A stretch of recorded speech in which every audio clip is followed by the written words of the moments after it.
আসসালামু আলাইকুম গাইস, ইতিমধ্যে আপনারা দেখতে পাচ্ছেন আমাদের মিলন ভাই বাসায় যাচ্ছে আকলির টানে, ভালোবাসার টানে। ইসমাইল প্লিজ, ভাই ইসমাইল একটু তাকান ক্যামেরায়। দুজন মানুষ আমরা ওয়েট করতে, এই যে হেলাল ভাই, আমাদের হেলাল ভাই। ভাইয়া বিজি আছে তো, জুতো মুছতেছে, কিন্তু ভাই একটু লজ্জা পাচ্ছে। ঠিক আছে, ক্যামেরার সামনে আসতে খারাপ লাগে, একটু লজ্জা পায় তো ভাই, একটু লজ্জাপতি। আচ্ছা ভাই একটু সামনে আসেন। এই যে আমাদের মিলন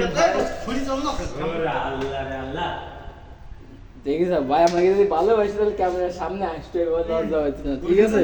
কিন্তু জানে ক্যামেরা ধরছি সেই জায়গায় সামনে আসতে হয়। এইটা ছাড়বো ইউটিউবে, বুঝছেন? কেউ ফেরেন নেই। আচ্ছা ঠিক আছে ভাই, তাহলে ভালো থাকেন, সুস্থ থাকেন, সুস্থভাবে যান।